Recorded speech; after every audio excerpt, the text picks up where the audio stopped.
Bienvenue sur LinguaWire français A1.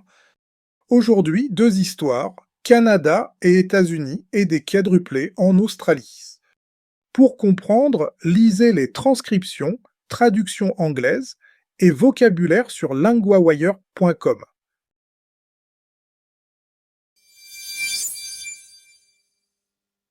Dans cette première histoire, les prix et les échanges changent beaucoup. Les États-Unis mettent une taxe de 50% sur beaucoup de produits canadiens.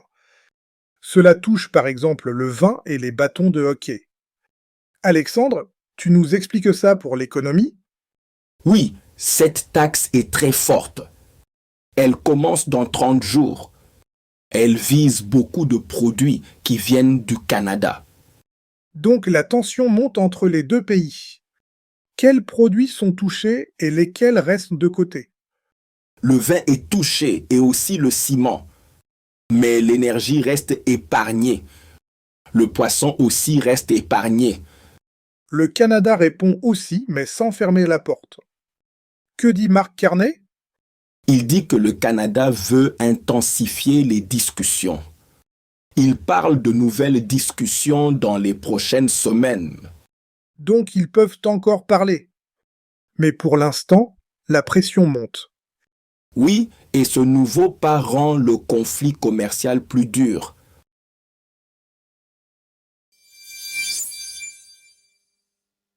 Dans la deuxième histoire, on parle d'une naissance très rare. En Australie, une mère a eu 4 filles identiques. Elles sont nées très tôt, mais elles vont bien. Claire, tu es avec nous pour la santé. Oui, c'est une naissance très rare. Le bébé est arrivé par césarienne. La grossesse était très risquée. 4 bébés identiques, c'est surprenant. Qu'est-ce que l'hôpital dit? L'hôpital dit que cela arrive très rarement.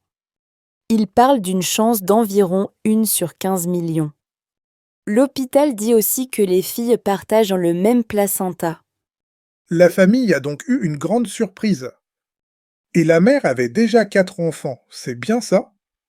Oui, elle avait déjà 4 enfants. La famille ne s'attendait pas à 4 bébés. Après la naissance, les parents étaient très reconnaissants.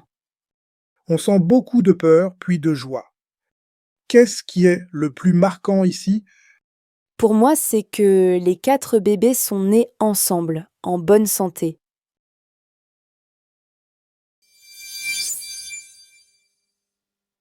Première partie, vocabulaire. 3 mots du thème du commerce.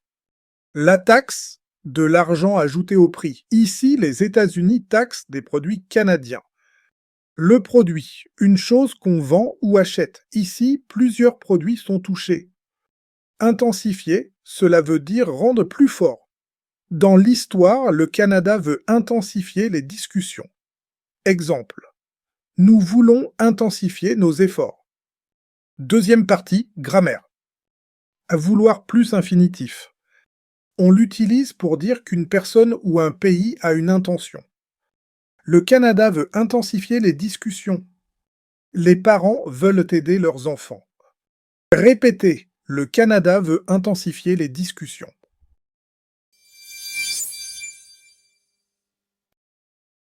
That's today's news in French. Every word you just heard is written out at linguawire.com, the full transcript, an English translation line by line, and a tab to check glossary for words you don't yet know.